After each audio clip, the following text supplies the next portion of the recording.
तो इलाहाबाद से अब चलिए इसको आगे लेकर के चलते हैं।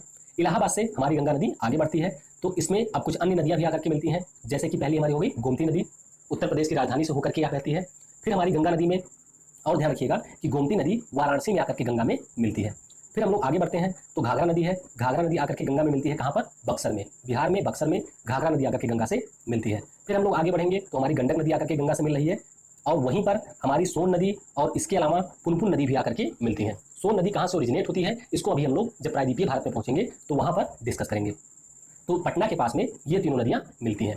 तो पटना से फिर हमारी गंगा नदी आगे बढ़ती है तो भागलपुर, यानी कि बिहार में अब हम लोग पहुंच चुके हैं। भागलपुर हो गया, फिर यहाँ पर कोसी नदी, जिसे बिहार का शोक भी कहा जाता है। क्यों कहा जाता था? क्योंकि यह नदी जो है वह अपना मार्ग बदलती रहती थी, तो इसके कारण यहाँ पर बाढ़ आ जाती थी कोसी नदी से, और इसीलिए इसे बिहार का शोक भी कहा जाता है या कहा जाता था। तो कटिहार के पास में हमारी कोसी नदी आकर के मिलती है, कहाँ पर? गंगा में।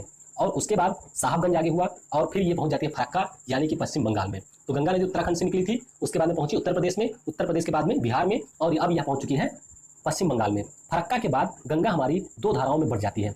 एक धारा जो हमारे भारत में होकर के बहती है उसे हम लोग कहते हैं हुगली, और दूसरी धारा जो कि इंटर करती है बांग्लादेश में, इसका नाम है पद्मा। और तभी इसमें आकर के एक नदी मिलती है जिसका नाम है महानदी। ध्यान रखिएगा, कलकत्ता जो शहर है पश्चिम बंगाल का, वह हुगली नदी के किनारे स्थित है।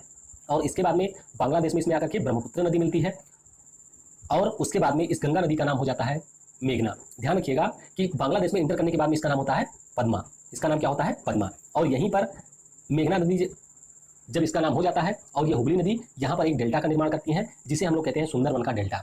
यहाँ पर सुंदरी नाम का एक वृक्ष पाया जाता है, इसीलिए इसे हम सुंदरवन का डेल्टा कहते हैं। तो यहाँ से हमारी गंगा